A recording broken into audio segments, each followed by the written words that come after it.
Some of my favorite things in the birth chart for long-term relationships. Now this is the Synastry chart, so you will put both charts together and look at the Synastry compatibility. Number 1 is the North Node conjunct Saturn. The Saturn person can give the North Node person gifts. There's a lot of support that the Saturn person gives to the North Node person to accomplish and to achieve their purpose in life. And this is more physical in the world, like the Saturn person will actually give the person physical assets, monetary things, and just like overall stability and support and strength for the North Node person. The Saturn person will also feel very happy and pleased to really just do whatever it takes to make the North Node person happy and to give them what they need to success and to go after their dreams. The Saturn person does have a little bit of fear though, like that the North Node person might run away from them or might go and do better than them. So that's kind of why they want to just give them so much and help them so much, so that the North Node person will really appreciate the Saturn person. You see a lot of strong Saturn with marriage couples. Really like Moon conjunct Moon as well. This will make the people very emotionally connected and understand and appreciate one another's emotions, want to support each other. This can be the same moon signs or even just one sign at like 1 or 2 to 5 degrees and then the other sign at the last 5 degrees of the other sign.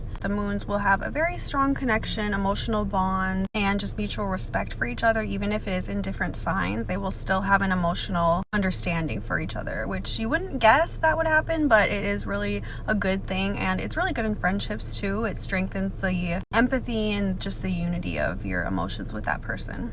Juno contacts are great for long-term relationships. Juno is an asteroid, and this will show what the person will usually be attracted to as a marriage partner, or who they will maybe marry, the type of person they want to marry, and what would really make them most happy in marriage. So having some of your personal planets, Sun, Venus, Moon, conjunct a person's Juno could be really great for long-term relationships and marriage.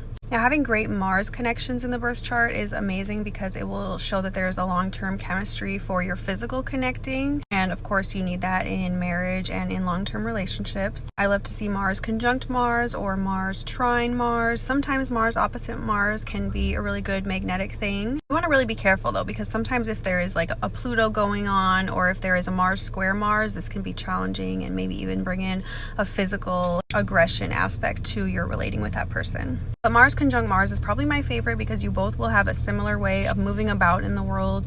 You will understand each other's motivations and just how you live your life. There will be a real unity and connection and understanding to like why the person acts how they act. That one person might like to do this with their day or do this with their time, physically, and so it will be just a mutual respect and appreciation for that, as well as a very ease and flow with your physical sexual chemistry. This is just part 1. I'm going to do more parts on synastry connections for long-term relationships. Let me know your feedback below if you have any of these with someone, or if you have another aspect that you think is great for long-term relationships.